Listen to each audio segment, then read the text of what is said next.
ಮೊಹಮ್ಮದ್ ಗವಾನ್ ಸಾಮಾನ್ಯ ಶಕ 1463 1481. ಮೊಹಮ್ಮದ್ ಗವಾನ್ ಒಬ್ಬ ಮುಖ್ಯಮಂತ್ರಿಯಾಗಿದ್ದು ಸಮರ್ಥ ಆಡಳಿತಗಾರನಾಗಿದ್ದನು. ಪರ್ಷಿಯಾ ದೇಶದ ಗವಾನ್ ಎಂಬಲ್ಲಿ ಜನಿಸಿದ. ಇವನು ಭಾರತಕ್ಕೆ ವ್ಯಾಪಾರಕ್ಕಾಗಿ ಬಂದನು.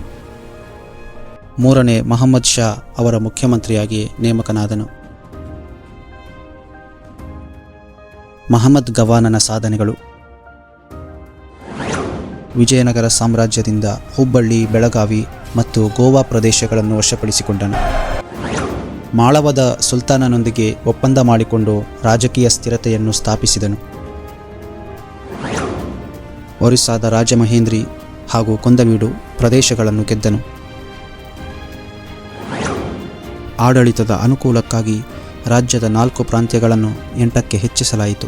ಅವುಗಳನ್ನು ತರಪುಗಳೆಂದು ಕರೆಯಲಾಗುತ್ತಿತ್ತು. ಭೂಮಿಯನ್ನು ಮಾಪನ ಮಾಡಿ ಕಂದಾಯವನ್ನು ನಿಗದಿಪಡಿಸಲಾಯಿತು. ಕಂದಾಯವನ್ನು ನಗದು ರೂಪದಲ್ಲಿ ಮಾತ್ರ ಸಂಗ್ರಹಿಸಲಾಗುತ್ತಿತ್ತು.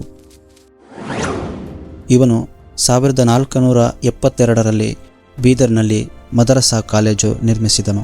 ಅಲ್ಲಿ ಒಂದು ಗ್ರಂಥಾಲಯವನ್ನು ನಿರ್ಮಿಸಿ ಜಗತ್ತಿನೆಲ್ಲೆಡೆಯಿಂದ ಸುಮಾರು 3000 ಹಸ್ತಪ್ರತಿಗಳನ್ನು ಸಂಗ್ರಹಿಸಿದನು. ಈ ಕಟ್ಟಡವು 3 ಅಂತಸ್ತಿನಿಂದ ಕೂಡಿತ್ತು. ಈ ಮದರಸಾದಲ್ಲಿ ಒಟ್ಟು 36 ಕೊಠಡಿಗಳಿದ್ದವು.